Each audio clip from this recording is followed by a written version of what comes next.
আমি বেরিয়ে পড়েছি সোনারপুর যাবো বলে। আর সোনারপুর যাবো কারণ আমার হঠাৎ করে একটা দরকার পড়েছে।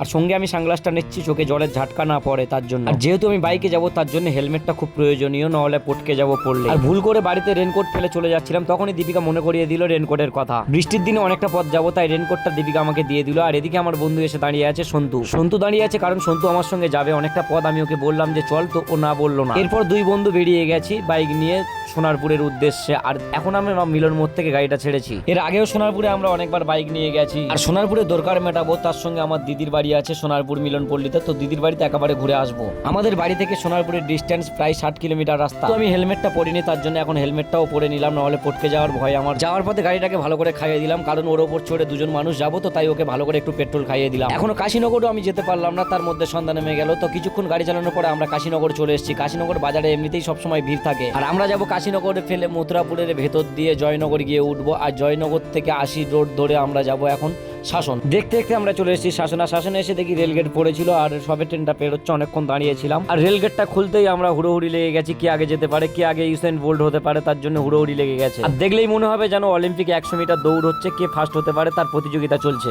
এরপরে প্রতিযোগিতায় লাস্ট হয়ে আমরা শুনশান ফাঁকা রাস্তা ধরে চলে এলাম বারাইপুর বাইপাসের ধারে। রেলগেটের কাছে 100 মিটার দৌড়ে আমরা লাস্ট হলাম। এদিকে আবার সিগনালে এসেও লাস্ট হয়ে গেলাম। আমরা যারা জানো না তাদেরকে আমি বলে দিই, এদিক থেকে ডান দিক মারলে যাচ্ছে রেলগেট, আর বাম দিক মারলে যাচ্ছে আমতলা লাইন, আর সোজা গেলে সল্টলেক লাইন। আমরা যাবো সোজা গিয়ে উঠবো যে রাজপুর, ভেতর দিয়ে রাজপুরে উঠবো। আর রাজপুর থেকে সোনারপুর স্টেশন রোড জাস্ট কিছুটা রাস্তা। আর আমার তো সবথেকে বেশি ভালো লাগে যে রাতের কলকাতা, এই বাইপাসের এই রাস্তাগুলো। যেহেতু এখানে বাইপাসের ওয়ান ওয়ে রাস্তা, তার জন্য চালাতেও সুন্দর লাগে, আর সত্যি যেতে অনেক কম সময় লাগে। এরপর চলে এসেছি আমার দিদির বাড়ির সামনে। আর দিদির বাড়ির সামনে বন্ধু এসে গাড়িটা স্ট্যান্ড করছে।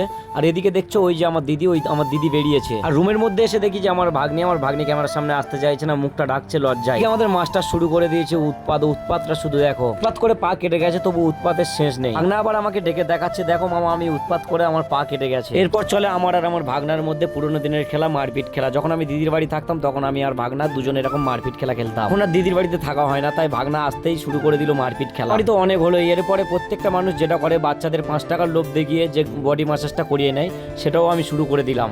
আর আমার মতো কারা কারা এরকম বডি ম্যাসাজ নিয়েছো একবার হলেও তারা কমেন্টে জানিও।